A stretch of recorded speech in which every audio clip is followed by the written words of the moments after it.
Pada pagi hari ini kami anak-anakmu datang dan kami mengucap syukur karena Dikaulah Bapa kami yang penuh dengan kasih. Dikau telah memberikan berbagai kebaikan di dalam kehidupan kami. Dan biarlah pada pagi hari ini kami boleh menikmati kebaikan-kebaikan-Mu, sapaan-sapaan-Mu di dalam kehidupan kami. Dan juga sebagaimana doa yang sudah kami panjatkan melalui pujian yang kami naikkan, biarlah Tuhan sendiri berbicara kepada kami. Kami rindu untuk mendengarkan pimpinan Tuhan.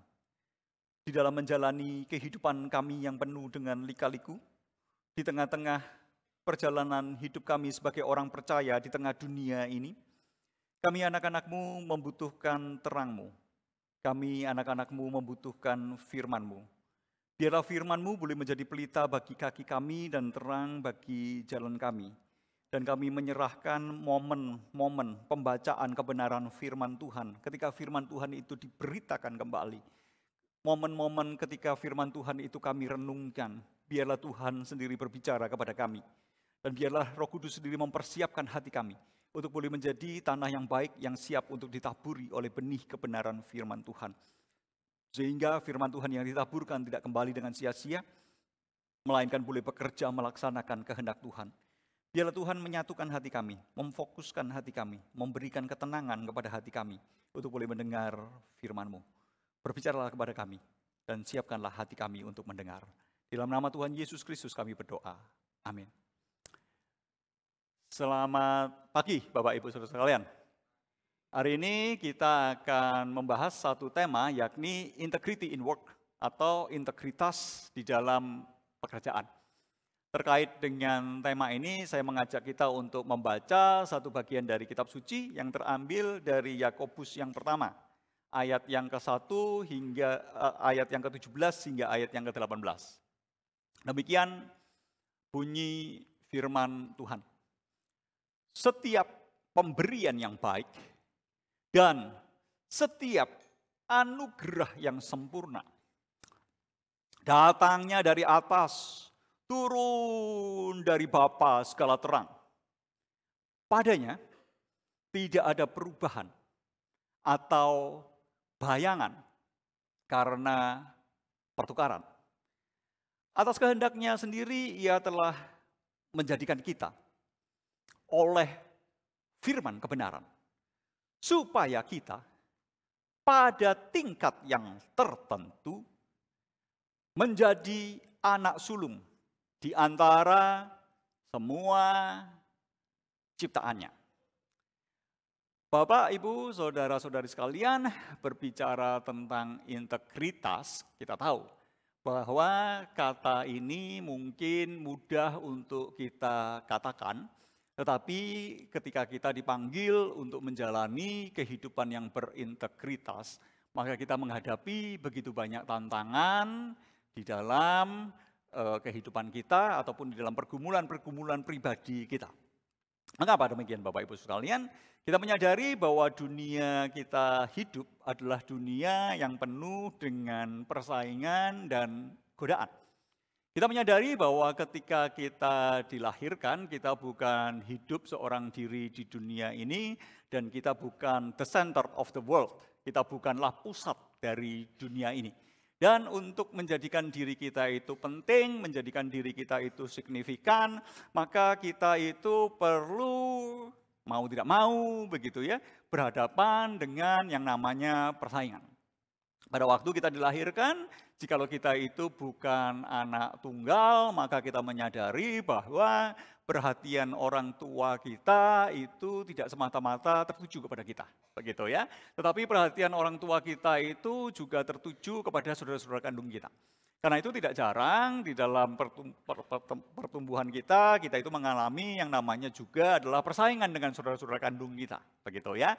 Dan itu merupakan satu realita bahwa kita itu punya orang-orang lain di samping kita dan kita ingin menjadi yang paling signifikan, paling utama, dan kita itu mengharapkan karenanya kita perlu melakukan satu persaingan. Nah, tetapi kita bukan hanya tinggal di dalam rumah kita yang menjadi satu tempat yang relatif aman buat kita. Bagi sebagian konteks, sebagian keluarga itu adalah tempat yang aman. Tetapi juga kita itu perlu berhadapan dengan orang-orang di sekeliling kita, begitu kita masuk ke sekolah, begitu kita masuk ke masyarakat, maka kita menyadari bahwa kita itu adalah satu orang di antara miliaran orang. Dan ketika kita itu menjadi satu orang di antara miliaran orang, kita itu seringkali merasa tidak berguna, kita itu merasa tidak ada artinya, hilang satu di antara miliaran, maka kita itu bukan apa-apa. Untuk menjadi apa-apa, kita itu perlu melakukan berbagai persaingan-persaingan, karena dengan untuk menjadi apa-apa, kita itu bisa hidup, kita itu bisa berkembang, kita itu bisa memiliki satu perasaan bahwa kita itu bermakna, dan untuk semuanya kita itu perlu melakukan persaingan. Bagi saudara-saudara yang sedang jatuh cinta, atau kita yang dulu pernah mengingat bahwa kita pernah punya satu proses untuk mendapatkan pasangan hidup kita, begitu ya. Sebagian di antara kita itu ketika mendapatkan pasangan kita mungkin perlu bersaing, begitu kan ya? Mungkin. Ada juga orang yang nggak perlu bersaing tiba-tiba jadi, mungkin ada juga. Tetapi sebagian itu mengalami satu persaingan untuk mendapatkan pasangannya. Dan itu merupakan sesuatu yang terjadi. Dan itu menjadi satu realita di dalam kehidupan yang tidak bisa kita hindari.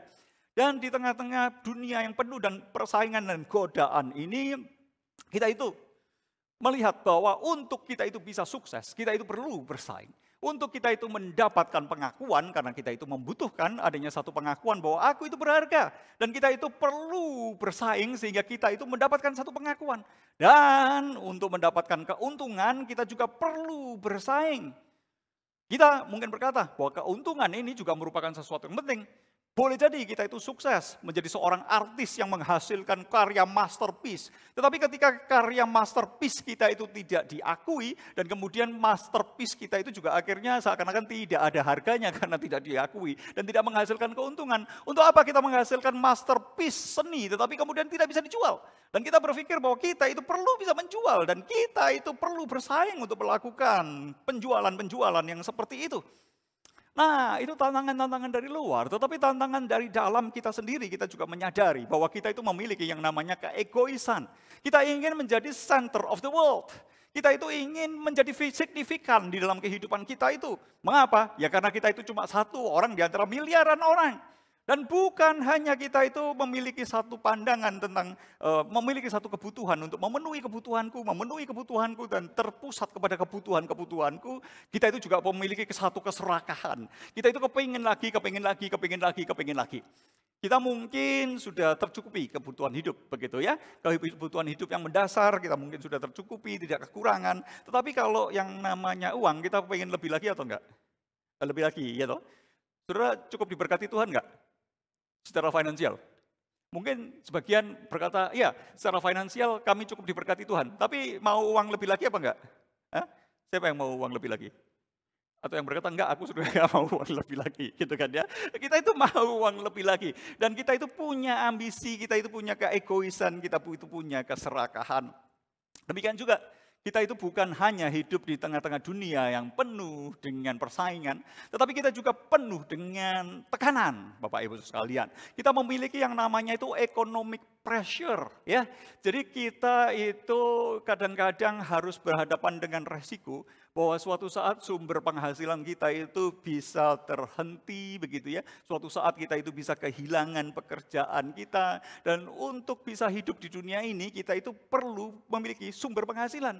Kalau enggak, kita itu akan sulit hidup di tengah-tengah dunia ini, begitu ya. Kita itu perlu secara ekonomik itu berjuang, survive, striving untuk memenuhi kebutuhan-kebutuhan itu. Dan kadang-kadang ketika kita diperhadapkan dengan pilihan, akankah aku mengorbankan sumber penghasilanku, begitu ya, untuk menjaga integritasku? Di sana kita akan mengalami goncangan-goncangan. Ketika kita berhadapan dengan satu kondisi, aku bisa mendapatkan keuntungan yang lebih dengan mengorbankan integritas, atau aku itu mendapat keuntungan yang kurang karena aku mempertahankan integritasku, bahkan aku itu rugi karena aku mempertahankan integritasku. Mungkin di saat-saat seperti itu, integritas kita itu mulai goyang. Dan bukan hanya economic pressure, tetapi kita juga memiliki yang namanya peer pressure. Ketika kita itu ingin hidup berintegritas, tetapi company kita, begitu ya, leadership di dalam perusahaan kita, ataupun teman-teman di sekeliling ruang kerja kita, itu tidak memiliki suasana kondusif untuk integritas. Bahkan mereka itu mengorbankan yang namanya integritas. Maka ketika kita mau menghidupi integritas, kita akan mengalami satu pergumulan di situ, dan mungkin integritas kita itu bisa goyang di sana.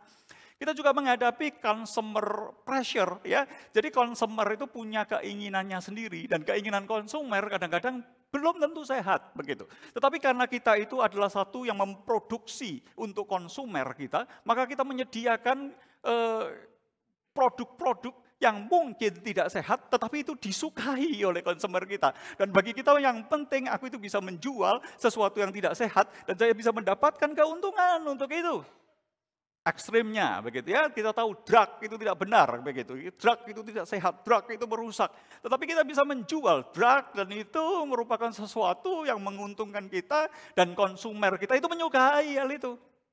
Ketika kita menyediakan entertainment, mungkin consumer kita itu menyukai yang banyak konten seksualnya, banyak konten kekerasannya, maka kita tanpa integritas, ya kita jual aja sebetulnya apa yang mereka inginkan. Ketika kita berbicara tentang gereja, kita juga bisa berkata bahwa konsumer kita itu suka makanan yang tidak sehat. Maka kita sediakan saja makanan yang tidak sehat, yang menyenangkan telinga mereka. Mengapa? Karena ada consumer pressure.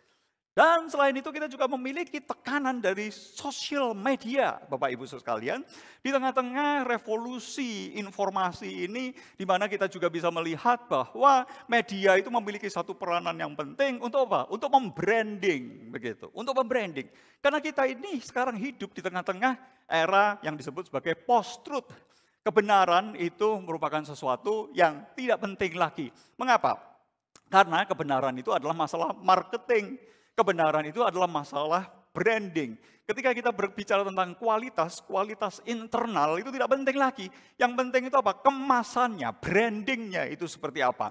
Produk-produk yang jelek, produk-produk yang sebetulnya dihasilkan dari material-material yang tidak berkualitas. Tetapi ketika kita bisa membrandingnya dan orang itu percaya kepada branding kita, maka itu dianggap sebagai sesuatu yang berkualitas. Sesuatu yang berkualitas tetapi tidak di-branding dengan baik, maka dia dianggap tidak ada kualitasnya. Mengapa? Karena masalah branding itu merupakan sesuatu yang penting. Masalah marketing itu lebih penting daripada masalah quality yang sesungguhnya dari satu produk yang seperti itu. Karena itu kadang-kadang kita membranding diri kita itu melebih-lebihkan kehebatan kita, melebih-lebihkan produk kita dari yang sebenarnya itu. Dan kita bisa lihat juga bahwa kadang-kadang kita hidup di tengah-tengah lingkungan di mana leadership itu korup. Ketika leadership itu korup, ketika kita mempertahankan integritas kita, ya kita memiliki satu konsekuensi. Konsekuensinya kita bisa tertendang dari tempat kita, tertendang dari sumber penghidupan kita, dan semuanya itu memiliki berbagai-bagai konsekuensinya. Dan terkadang kita itu takut untuk berhadapan dengan konsekuensinya. Kita takut menghadapi penolakan dari orang-orang di sekitar kita yang sekalipun toksik dan mengembangkan satu kebiasaan yang toksik. Dan kita akhirnya hidup membudayakan sesuatu yang toksik itu sebagai satu kebanggaan. Mengapa? Karena kita hidup di tengah-tengah tekanan dan kita mengorbankan integritas kita. Tantangan selanjutnya Bapak Ibu Saudara sekalian. Ketika berbicara tentang integritas, apa sih itu intinya integritas itu? Terkadang kita itu bingung. Kenapa? Karena apa yang berintegritas bagi komunitas tertentu itu dianggap sebagai nilai-nilai yang tidak berguna di dalam komunitas tertentu. Sebagai misal kata, begitu ya, nilai-nilai yang ada di gereja mungkin dianggap sesuatu yang tidak relevan ketika kita itu membawanya ke dalam nilai-nilai di dalam perusahaan. Sehingga banyak orang itu memiliki double standard. Ketika di gereja mereka bersikap dengan sedemikian baik kepada rekan kerjanya dan sebagainya. Tetapi begitu di perusahaan itu seperti seorang bos yang memeras terus orang-orang yang bekerja di bawahnya itu sampai sehabis-habisnya. Tetapi begitu di gereja begitu gracious kepada rekan-rekan kerjanya. Kita bisa melihat hal-hal yang seperti ini. Mengapa? Karena kita itu bingung integritas yang mana yang bisa kita pakai, begitu kan ya? Dan apa sih itu sebetulnya integritas? Ya. Secara garis besar yang disebut dengan integritas itu adalah menghidupi kebenaran itu sendiri, begitu ya. Dan integritas itu biasanya terkait dengan beberapa hal. Itu berkait dengan sistem nilai moral, sistem nilai etis kita. Kita memiliki sistem nilai tentang baik, dan buruk, benar, dan salah. Dan apakah kita menghidupi sistem nilai kita yang seperti itu? Integritas itu terkait dengan masalah kejujuran. Apakah kita itu memiliki ketulusan? Apakah kita itu memiliki kejujuran? Apakah kita itu memiliki keotentikan? Dan integritas itu terkait dengan bagaimana kita bersikap kepada orang lain. Bagaimana kita bersikap kepada diri kita sendiri. Apakah kita merespek, menghargai diri kita sendiri, dan apakah kita itu menghargai orang lain. Apakah kita itu fair kepada diri kita sendiri, apakah kita itu fair kepada orang lain. Kira-kira gambaran tentang integritas secara garis besar itu seperti itu. Tetapi intinya adalah kita itu menghidupi kebenaran. Dan ketika berbicara tentang iman Kristen, maka kita itu menghidupi kebenaran iman kita itu. Kita bisa melihat contoh-contoh orang berintegritas. Kalau kita cari di dalam sejarah ini, salah satu yang terkenal dengan integritasnya adalah Mahatma Gandhi. Baik di dalam kehidupan pribadinya maupun di dalam kehidupan politiknya. Gandhi itu dikenal sebagai seorang tokoh yang berintegritas. Dan kita bisa melihat baik di dalam kehidupan personalnya yang kecil-kecil, yang remeh-temeh, sampai kepada keputusan-keputusan besar. Di tengah-tengah kondisi politik dunia, Gandhi itu dikenal sebagai seorang yang berintegritas. Salah satu contohnya adalah seperti ini. Di dalam kehidupan pribadi yang kecil, begitu ya. Karena Mahatma Gandhi itu tokoh besar di India pada waktu itu. Jadi kadang-kadang itu ada orang tua itu yang membawa anak-anaknya untuk datang kepada Gandhi supaya Gandhi itu memberikan nasihat kepada anak-anaknya itu. Dan suatu saat itu ada seorang ibu yang memiliki seorang anak. Ibu ini memiliki problem dengan anaknya karena anaknya itu tidak mau nurut sama mamanya itu. Mengapa? Karena anaknya itu suka makan minum yang manis, suka gula begitu, suka permen dan sebagainya. Dan mamanya itu concern dengan kegemaran dari anak ini karena anak ini terus menikmati sesuatu yang manis. Nah, karena anak ini senang, kagum kepada Mahatma Gandhi, dan Mahatma Gandhi itu gampang di-approach. Jadi orang-orang dalam kehidupan sehari-hari pribadi juga bisa datang kepada Mahatma Gandhi minta nasihat. Dan satu saat dia membawa anaknya itu dan mama ini meminta kepada Mahatma Gandhi, anakku ini kagum sama kamu, kasih tahu supaya dia itu tidak makan minum yang manis-manis gitu. Tapi Mahatma Gandhi berkata begini, oke, kalau begitu coba minggu depan kembali lagi ya. Coba minggu depan kembali lagi. Karena tidak ditanggapi oleh Gandhi pada waktu itu, oke, akhirnya setuju. Ditunda minggu depan. Minggu depan sang mama itu datang lagi, dan kemudian membawa anak itu, dan kemudian pada saat itu Mahatma Gandhi berbicara kepada anak itu. Kamu jangan banyak minum manis-manis, perlu dikurangi makan, minum manis-manisnya. Dan anak itu menurut kepada Mahatma Gandhi. Nah mamanya tanya, lah wong kamu ngomong begini aja loh. Kok minggu lalu kan kamu bisa mengatakan hal yang sama, kenapa kok harus ditunda sampai 1 minggu? Katanya Mahatma Gandhi, karena minggu lalu saya itu juga masih suka yang manis-manis begitu. Jadi saya perlu belajar terlebih dahulu untuk menghentikan makan minum yang manis-manis, baru saya bisa berbicara kepada anak kecil ini.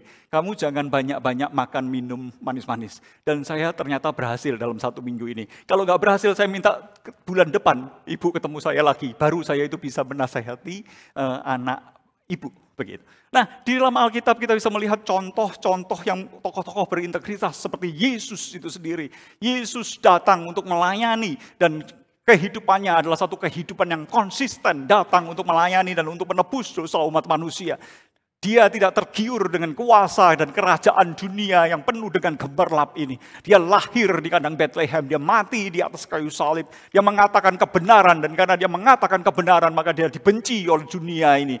Dia dibenci, bahkan terus diseret, disiksa, mati di bawah pemerintahan Pontius Pilatus. Karena apa? Karena integritas di dalam kehidupannya. Yusuf, kita lihat dia adalah seorang yang berintegritas. Dan salah satu yang bisa kita lihat sebagai contohnya misalnya ketika Yusuf itu di rumah Potifar. Dan ketika Yusuf itu digoda oleh istri Potifar, maka Yusuf itu memilih untuk mengambil satu resiko. Dan pada akhirnya dia masuk ke penjara. Karena apa? Karena integritasnya. Kita lihat Daniel yang setia kepada Allah. Dan ketika ibadahnya kepada Allah itu coba untuk dihentikan, Daniel itu tetap mempertahankan keyakinannya, imannya itu. Di tengah-tengah tekanan-tekanan yang seperti itu. Namun Bapak Ibu Saudara sekalian, ketika kita berbicara tentang menghidupi integritas, Apa sih pentingnya bagi kita itu untuk menghidupi integritas? Apa sih dasar integritas kita sebagai umat percaya? Maka kita kembali kepada Yakobus 1 ayat 17 hingga ayat yang ke-18. Dan kita akan melihatnya dan membahasnya dengan cara yang seperti ini. Pertama, kita akan berbicara tentang natur dari Bapa itu sendiri sebagai sumber segala terang. Dan terang di sini adalah satu simbolisasi dari integritas itu sendiri. Bapa itulah sumber integritas kita. Dan pada bagian yang kedua kita berbicara tentang panggilan kita. Kita itu dipanggil sebagai reflektor terang Bapa, reflektor dari integritas Bapa kita. Dan yang ketiga, sebagai aplikasinya. Kita akan melihat pekerjaan itu sebagai panggilan ilahi yang disediakan bagi kita. Mari kita melihat bagian ini satu persatu. Yang pertama, ketika kita berbicara tentang natur Bapa, sumber segala terang. Di sini, terang itu dipergunakan sebagai satu bentuk simbolisasi terang. Simbolisasi integritas. Jadi terang itu adalah satu bentuk simbolisasi integritas. Mengapa demikian? Karena kualitas terang dan kualitas integritas itu ada similarity-nya, kesamaan-kesamaannya. Karena itu, jikalau kita melihat simbolisasi integritas di dalam Alkitab, kita bisa mengkaitkannya itu dengan terang itu sendiri. Mengapa? Karena terang itu memiliki sifat yang menyingkapkan. Kita bisa melihat segala sesuatu dengan cukup jelas pada hari ini, pada siang hari ini, karena tersedia begitu banyak terang yang menerangi ruangan ini. Tetapi ketika terang ini dikurangi, maka ada begitu banyak hal yang tidak tersingkap dengan jelas, tidak ada banyak hal yang tidak terlihat dengan jelas. Ya, dan terang itu membukakan, menyingkapkan, memperlihatkan, menjadikan semuanya itu transparan, jelas, dan jernih. Dan integritas juga memiliki karakter yang seperti itu. Ketika seseorang itu memiliki integritas, maka di sekelilingnya itu akan terlihat jelas, transparan, dan jernih. Sedangkan yang tidak berintegritas itu banyak lekak-lekuknya, banyak seluk-beluknya, banyak kolong-kolongnya yang tersembunyi, banyak hal-hal yang diumpetkan di sana dan di sini. Di bawah karpet kita itu ternyata ada begitu banyak sampah. Kita tidak membersihkan sampah, kita tidak membersihkan debunya, tapi debunya itu kita sembunyikan di bawah karpet. Tetapi tidak demikian dengan integritas. Integritas itu mengutamakan adanya satu keaslian, kemurnian, dan keutuhan yang merupakan karakteristik dari terang itu sendiri. Jadi tidak ada yang namanya terang palsu, begitu kan ya. Terang itu ya terang, begitu. Terang lampu ya terang lampu, begitu. Dan itu merupakan sesuatu yang memiliki karakternya yang asli.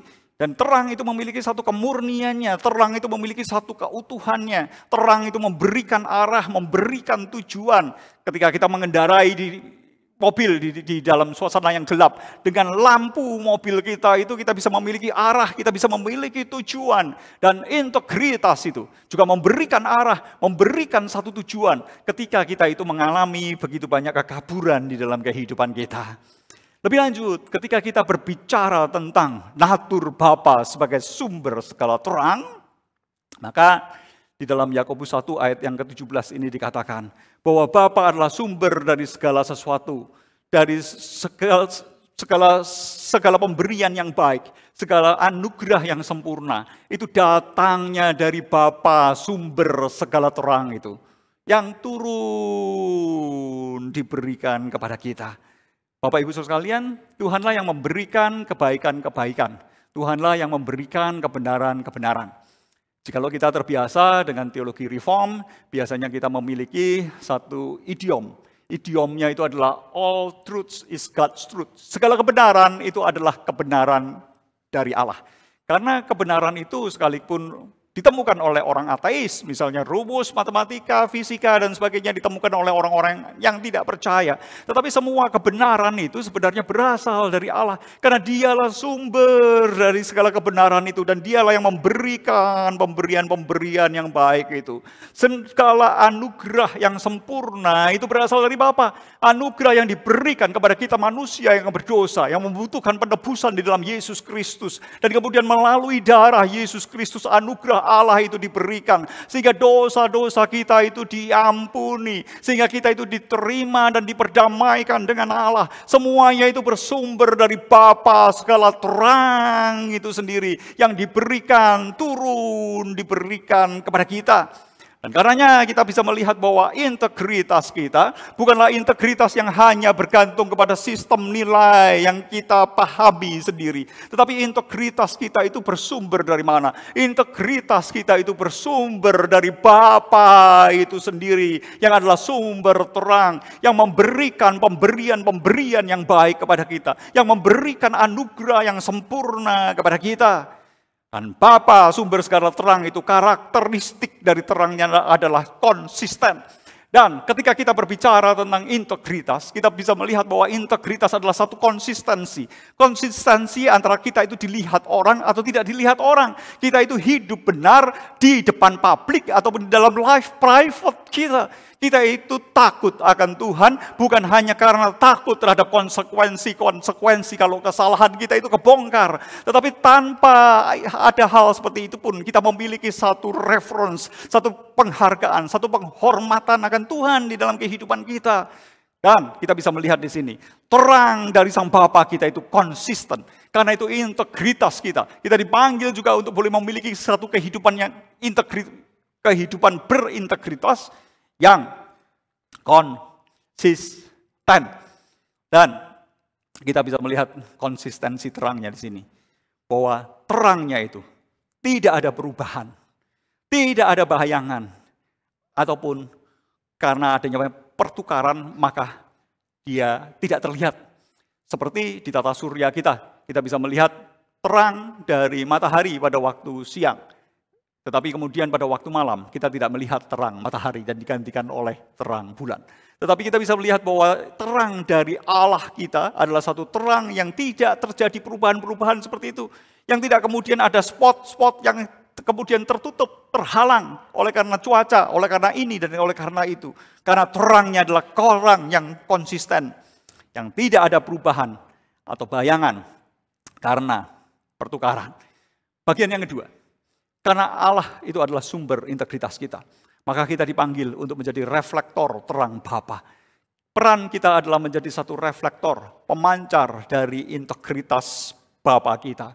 Dan apa yang dikerjakan oleh Bapa kita? Kita perlu melihat di sini. Bapa itu sedang mempersiapkan kita menjadi terangnya. Yang pertama, Allah itu memilih dan melahirbarukan kita oleh firman-Nya. Tanpa satu kelahiran baru yang Tuhan kerjakan di dalam hati kita.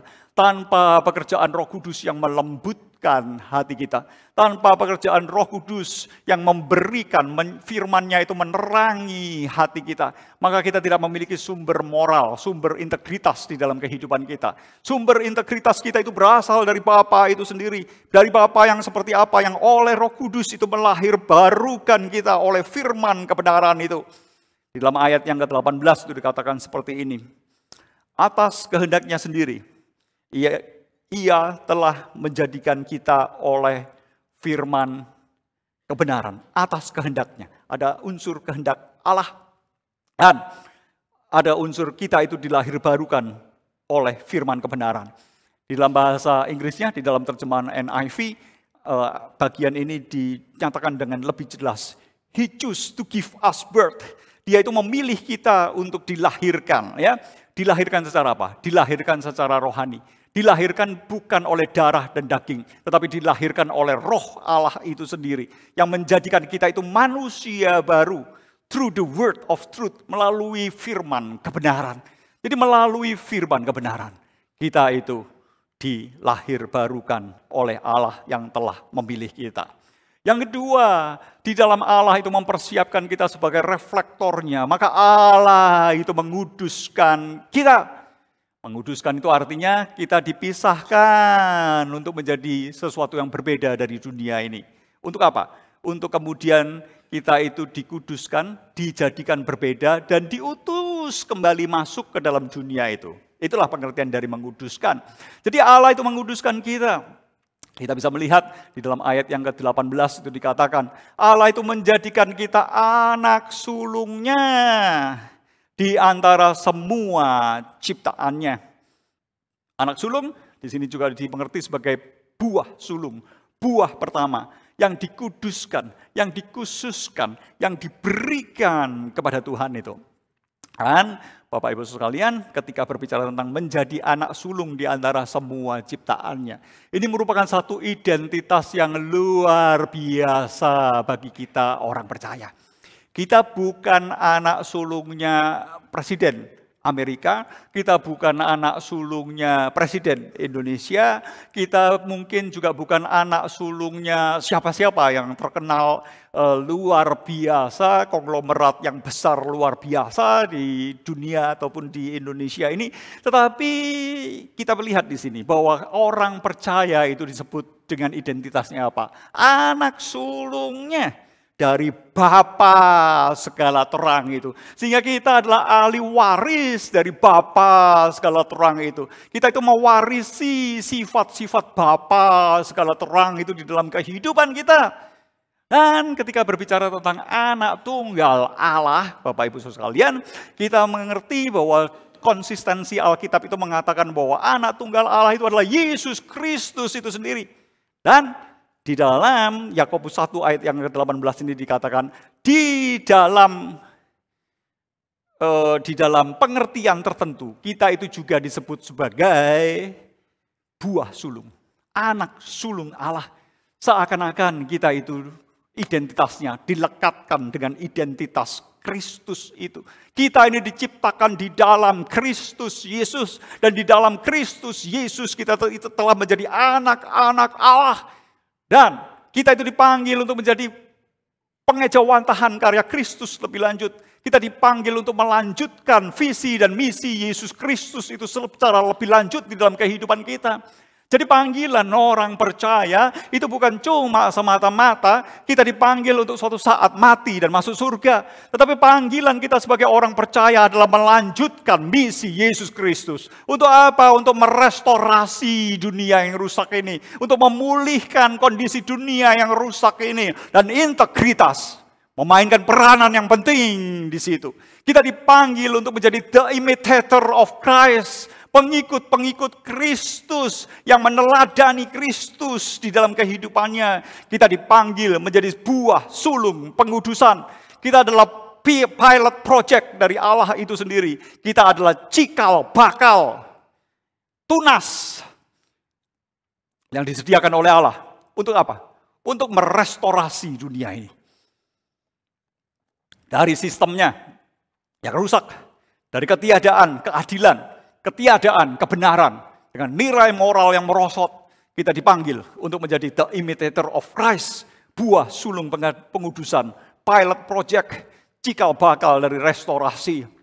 Dan ketika berbicara tentang panggilan kita sebagai reflektor terang Bapa, kita perlu mengingat bahwa integritas kita adalah refleksi integritas Allah, dan itu merupakan satu panggilan kita. Integritas Allah adalah integritas yang tidak berubah. Tidak berubah oleh pasar, tidak berubah oleh bayangan dan sebagainya. Tidak ada kegelapan di sana. Sehingga kita juga dipanggil untuk memiliki satu konsistensi terang. Kita tidak mengubah nilai moral kita sesuai dengan keuntungan kita. Ketika itu lebih menguntungkan, maka kita katakan itu benar walaupun itu salah. Tidak demikian Bapak Ibu Saudara sekalian, tapi kita dipanggil untuk merefleksikan integritas Allah yang tidak berubah itu sendiri. Dan integritas kita itu bukan hanya bergantung kepada sistem nilai yang kita yakini sendiri, yang kita ciptakan sendiri dengan akal pikir kita. Kita pilih sendiri mana yang menguntungkan kita, maka itu adalah sistem nilai yang benar. Tetapi integritas kita itu berakar pada relasi kita dengan Allah. Mengapa? Karena dialah Bapa kita. Kita itu mewarisi sifat-sifatnya. Kita itu memiliki relasi, memiliki ikatan dengannya. Sehingga integritas kita bukan kemauan kita sendiri, tetapi integritas kita itu terkait dengan hubungan kita itu dengan Allah. Aku itu memiliki hubungan dengan Allah. Karena itu aku menjalankan integritas hidupku. Dan integritas kita itu merupakan satu kesaksian yang memuliakan Allah. Sebagaimana kita bisa lihat di dalam Matius 5 ayat 14 hingga ayat yang ke-16 yang berbunyi demikian. Kamu adalah terang dunia.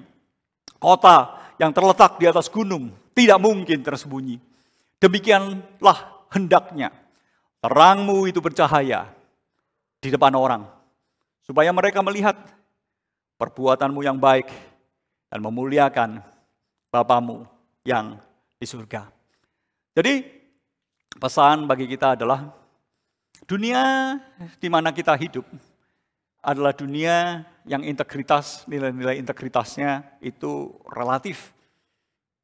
Kita bisa buat semau-mau kita. Apa itu pengertian nilai moral, apa itu pengertian nilai integritas. Dunia di mana kita hidup adalah suatu dunia yang penuh dengan ketidakjujuran. Jadi di tengah-tengah dunia yang seperti ini sebagai reflektor dari integritas Allah, kita itu belajar setia dan belajar percaya kepada Tuhan yang memanggil kita, kepada Tuhan yang menugaskan kita. Di tengah-tengah panggilan ini, kita itu dipanggil untuk ikut membayar harga pemuritan. Harga pemuritan itu bisa berupa kita itu ditolak oleh dunia ini. Harga pemuritan itu bisa berupa kita semestinya bisa mendapat keuntungan dengan mengemplang orang dengan enak. Kita itu bisa menekan orang sehingga orang itu menangis dan mencucurkan air mata dan kita mendapatkan keuntungan besar daripadanya. Tetapi kita menahan diri untuk tidak melakukannya. Dan itu adalah harga pemuritan yang harus kita bayar. Harga pemuritan itu kadang-kadang ketika kita harus bertanggung jawab dan kita itu mengalami kerugian karena tanggung jawab kita. Ketika kita itu seharusnya mengerjakan limbah pabrik dengan baik dan itu akan menguras kocek perusahaan kita, tetapi karena integritas kita kepada orang-orang yang akan kena dampaknya, kita akan melakukan satu proses pengolahan pabrik itu dengan baik dan semuanya itu ada harga yang harus dibayar. Dan harganya itu kadang-kadang uang. Dan itu adalah harga suatu pemuritan. Jadi kita perlu mengingat ini. Sebagai aplikasinya Bapak Ibu Saudara sekalian, kita perlu menyadari bahwa pekerjaan kita itu sebagai panggilan ilahi. Seluruh kehidupan kita itu adalah panggilan ilahi. Dan pekerjaan kita, profesi kita adalah panggilan ilahi yang sudah dipercayakan kepada Tuhan. Mari kita ingat kembali bahwa segala sesuatu yang baik itu asalnya dari Bapa kita. Dan termasuk pekerjaan kita, itu adalah satu bagian yang Tuhan percayakan kepada kita. Untuk kita itu boleh menjalani kehidupan kita, untuk mencukupi kebutuhan keluarga kita. Dan itu merupakan sesuatu yang baik yang diberikan oleh Bapa kita. Dan ketika kita masuk dengan panggilan kita seperti itu, kita perlu menyadari bahwa pekerjaan kita pun adalah satu panggilan ilahi. Untuk apa? Untuk menjadi sarana kesaksian kita di tengah-tengah dunia ini. Jadi kita bisa melihat pekerjaan itu sebagai desain Allah bagi manusia. Ketika Allah menciptakan manusia di Taman Eden, kita bisa melihat bahwa manusia itu bukan diciptakan untuk tidak bekerja. Tetapi manusia itu diciptakan dengan satu tugas. Apa itu tugasnya? Mengelola bumi. Dan mikrosom bumi pada waktu itu adalah Taman Eden sebagai pilot project-nya. Sebagai cikal bakal untuk mengerjakan dan mengelola seluruh bumi ini. Kita bisa melihat bahwa manusia itu diberikan tugas untuk mengelola bumi ini. Dan itu adalah tugas yang Tuhan percayakan kepada kita. Dan kita bisa melihat bahwa tugas yang Tuhan percayakan adalah satu sarana bagi kita itu untuk memuliakan Allah. Jadi ada Taman Eden yang Tuhan sediakan kepada kita melalui perusahaan kita, melalui profesi kita, melalui dunia kita, melalui masyarakat kita, melalui skop-skop kecil keluarga kita. Apapun yang Tuhan percayakan kepada kita, itu adalah Taman Eden yang Tuhan percayakan kepada kita. Di Taman Eden itu kita ngapain? Nah itu dia. Bisa jatuh ke dalam dosa seperti Adam atau bahkan lebih jahat daripada Adam. Kita perlu memperhatikan bahwa ada bagian-bagian yang Tuhan telah percayakan. Dan itu adalah satu konteks sarana bagi kita untuk memuliakan Allah. Itu adalah satu platform kesaksian iman Kristen kita. Jikalau kita mengutus ULB, kita tahu bahwa kita itu perlu menyediakan satu platform pekerjaan. Demikian juga pekerjaan-pekerjaan kita itu adalah satu platform pekerjaan yang Tuhan percayakan. Untuk apa? Supaya melalui bidang-bidang itu, nama Tuhan itu dipermuliakan. Kerajaan Allah itu dihadirkan di sana. Pekerjaan kita adalah satu wadah bagi kita untuk memancarkan kebaikannya, kebenarannya, anugerahnya yang turun dari atas, dari Bapa sumber segala terang itu sendiri. Berbicara tentang pekerjaan sebagai panggilan, Kita bisa melihat berbagai contoh-contoh aplikasinya, bagaimana kita itu menghidupi integritas kita. Yang pertama, kita perlu belajar untuk menjadi orang-orang yang memiliki satu konsistensi. Orang-orang yang tidak berwajah dua. Di dalam pengertian bahwa ketika kita itu di depan publik, atau ketika kita itu berada sendiri, di kamar kita, di tempat kerja kita, di kantor kita, ataupun di tengah-tengah keluarga kita, kita itu menjadi seseorang yang menghidupi nilai yang sama, keyakinan iman yang sama. Tidak kemudian di depan mimbar, misalnya saya seorang pendeta, maka di depan mimbar, di depan publik, di depan jemaat saya memiliki nilai moral yang tinggi. Tetapi begitu saya berada di rumah, saya tidak memiliki nilai moral yang tinggi. Ketika saya berada di luar, ketika saya ada di masyarakat, maka saya tidak memiliki nilai moral yang tinggi. Ketika saya berada di depan jemaat, apakah saya akan memperlihatkan diri saya sebagai suatu figur yang baik, keluarga yang ideal. Tetapi sebetulnya di dalam kehidupan pribadi kita menyadari bahwa itu hanya pencitraan semata-mata. Kita tidak sebagai orang yang percaya, kita dipanggil untuk memiliki satu kehidupan integritas yang konsisten, yang tidak berwajah dua. Jadilah orang yang sama di tempat kerja seperti gereja ataupun di rumah. Sebagai contoh yang lain Bapak Ibu sekalian adalah menghargai kejujuran. Di dalam pengalaman saya memiliki setidaknya ada 2 pengalaman. Pengalaman yang pertama adalah saya pernah menyelesaikan studi di bidang farmasi, S1 farmasi. Ya. Dan kalau ditanya obat dan sebagainya, mekanisme kerja, detail-detailnya ilmu farmasi, saya itu lupa. Tetapi ada beberapa prinsip dasar yang saya ingat tentang, prinsip pengobatan itu secara garis besar itu seperti ini. Saya ingat itu, begitu. Tetapi satu hal yang saya paling ingat adalah apa? Nilai penting dari integritas. Dan itu saya pelajari dari Fakultas Farmasi. Jadi kalau di Fakultas Farmasi itu ada yang namanya ketidakjujuran, itu sering disebut sebagai smokel. Saya nggak tahu itu bahasa apa. Indonesia tahu ya smokel ya. Istilahnya tetap sama smokel ya.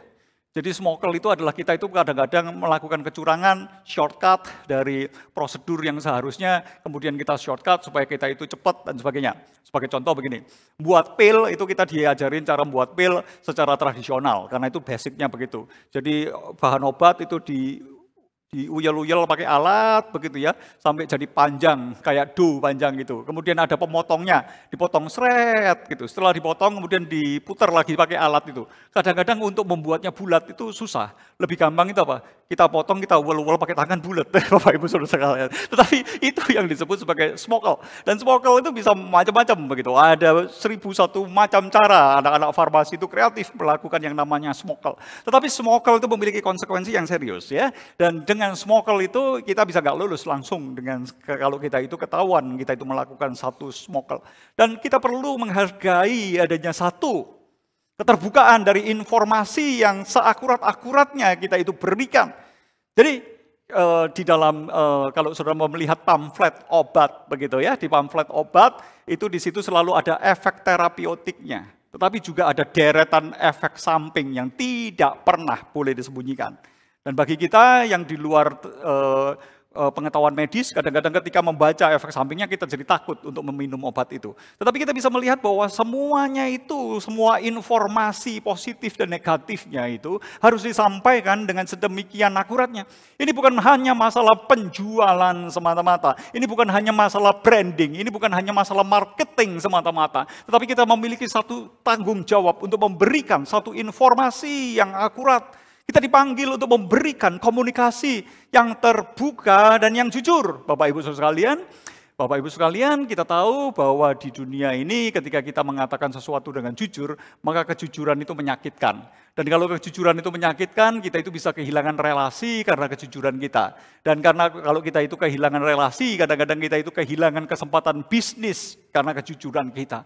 Tetapi kita itu perlu mengemukakan kejujuran, bagaimana proses yang seharusnya terjadi, bagaimana hasil yang sesungguhnya, bagaimana hasil yang diharapkan. Semuanya itu perlu dikatakan secara jujur. Kita itu perlu mengatakan kebenaran dengan jujur. Bukan berarti kemudian kita itu jeplak saja seenak perutnya sendiri tanpa mempedulikan perasaan orang lain. Pokoknya aku itu jujur begitu ya. Tetapi aku tidak mau mengerti perasaanmu, aku tidak mengerti, aku tidak mau tahu harkatmu dan martabatmu. Bukan itu juga. Karena sifat dari integritas adalah juga memberikan satu respect kepada orang lain. Memperhatikan keadilan bagi orang lain. Tetapi kita itu perlu memiliki komunikasi yang terbuka, komunikasi yang jujur. Jikalau sesuatu itu salah, maka kita katakan itu salah. Dan jangan kita sulap yang salah itu menjadi sesuatu yang benar. Demi kepentingan kita, demi relasi bisnis kita, dan sebagainya. Tetapi kita itu perlu belajar untuk melakukan satu komunikasi yang terbuka dan jujur. Kita dipanggil untuk melaporkan kesalahan dan kekeliruan. Jadi kita bisa melihat bahwa di dunia farmasi begitu ya, kita perlu jikalau kita mendapati ada proses yang salah, kita perlu mengatakannya itu dengan tegas, dengan jelas, dan itu merupakan sesuatu kekeliruan dan kita harus memperbaikinya karena kita memiliki satu tanggung jawab yang besar ketika kita itu tidak melakukan semuanya itu.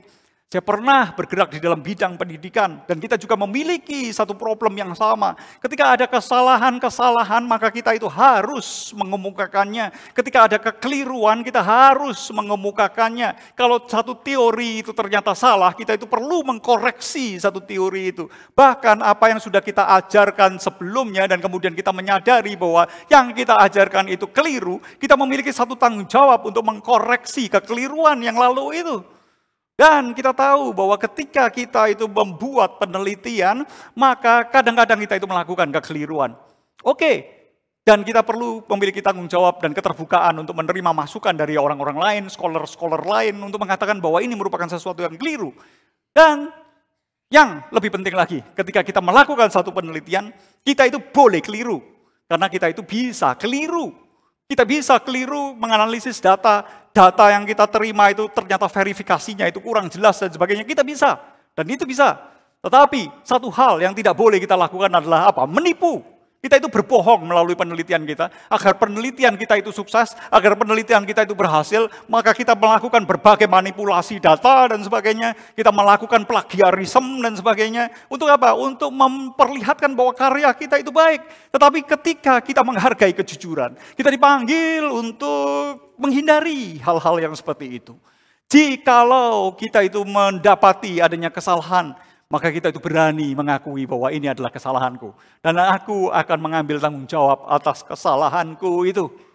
Bukan kemudian kita itu menyembunyikan kesalahan itu dan mengkambing hitamkan yang lain.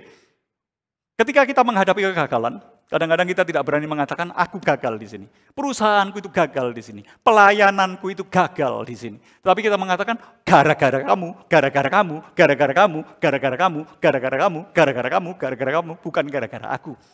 Dan kita bisa melihat bahwa inilah satu problem dari integritas itu. Dan kita dipanggil untuk apa? Untuk memilih, mengatakan kebenaran itu sendiri. Di dalam dunia akademik, ketika kita masih sekolah, kita perlu menghargai apa yang disebut sebagai integritas akademik. Kita belajar tujuannya untuk mengerti. Tetapi karena itu kita perlu menghindari begitu ya praktek-praktek dalam studi yang mengabaikan integritas, melakukan plagiarisme, nyontek dan sebagainya, melakukan berbagai manipulasi dan sebagainya. Demikian juga institusi pendidikannya. Kadang-kadang institusi pendidikan demi untuk mendapatkan akreditasi yang baik, memanipulasi data sedemikian rupa. Kadang-kadang karena takut kepada orang tua, maka ketika orang tuanya datang dengan membawa apa begitu, kemudian minta agar nilai itu diubah. Sekolah kadang-kadang melakukan perubahan nilai. Dan kita bisa melihat hal-hal yang seperti ini merupakan hal-hal yang tidak menghargai kejujuran. Bagi kita, gereja, ataupun institusi-institusi Kristen, institusi rohani, seperti pendidikan Kristen, kita perlu menghargai integritas itu. Mengapa? Karena dua hal. Kita itu pertama, apa yang kita jual? Yang kita jual sebagai gereja itu apa? Satu adalah kepercayaan. Yang kedua adalah omongan kita. Ya, omongan kita. Jikalau ternyata kita sebagai gereja, sebagai institusi pendidikan Kristen, kita itu tidak bisa dipercaya, dan omongan kita itu bohong, maka produk yang kita jual itu apa sebetulnya? Bohong. Jadi pekerjaan kita apa? Bohongin orang dengan nama agama, bohongin orang dengan nama firman Tuhan, bohongin orang dengan nama institusi pendidikan Kristen. Tetapi jikalau kita tidak memiliki integritas, tidak menghargai kejujuran, maka kita sebetulnya sedang mengaburkan, menggelapkan sesuatu. Dan itu bukan pekerjaan dari Bapa sumber segala terang yang dipercayakan kepada kita. Sebagai aplikasinya, kita itu perlu belajar untuk berpegang kepada prinsip moral. Kita perlu belajar untuk berani membela yang benar, mengupayakan apa yang adil, dan kita itu menolak praktek-praktek yang tidak etis ataupun tidak benar.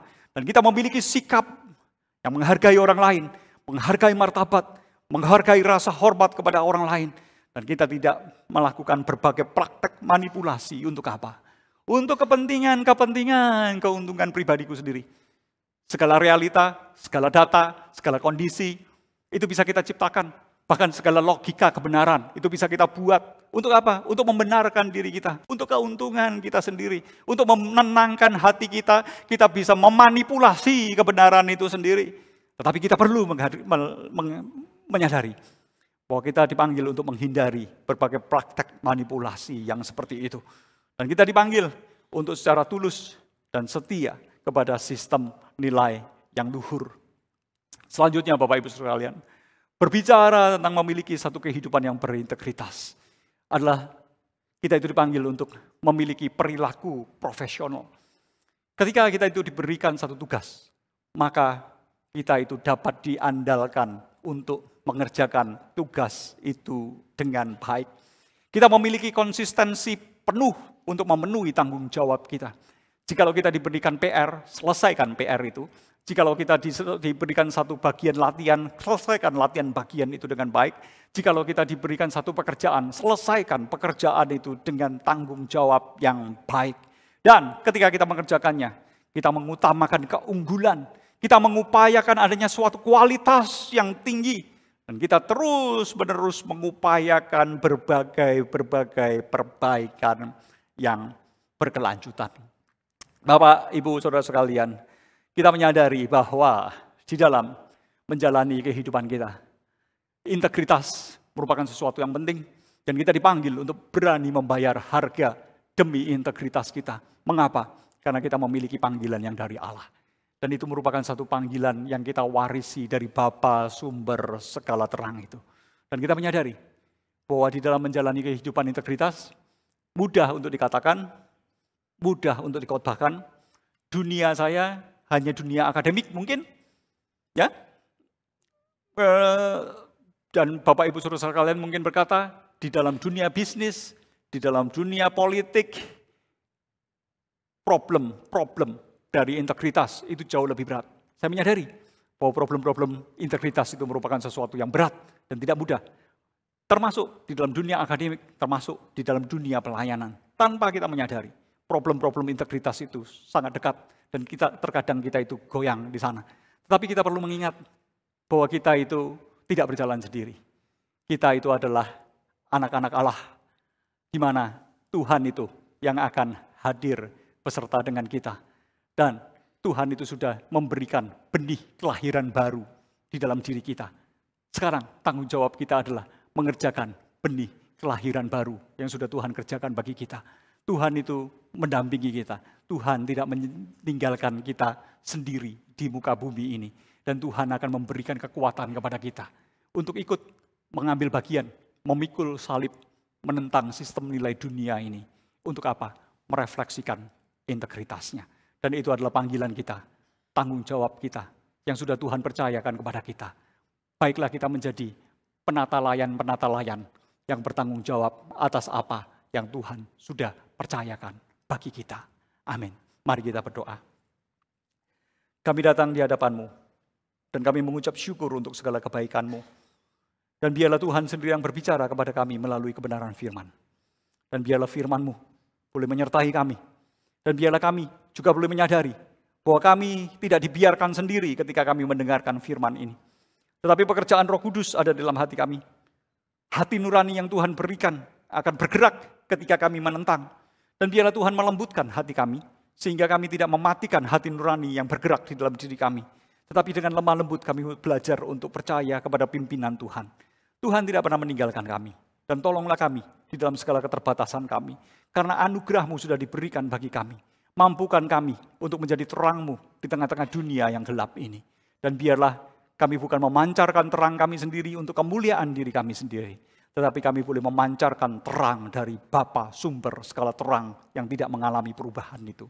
Inilah doa kami yang kami panjatkan. Dengan seruan kami, dengan pengharapan kami akan kesetiaan Tuhan yang menggenggam hidup kami. Sehingga kami boleh berperan menjadi agen-agen restorasi dari sistem nilai yang baik atas dunia ini. Sesuai dengan gambaran dan pancaran sifat-sifat dan karakter Bapa kami yang baik.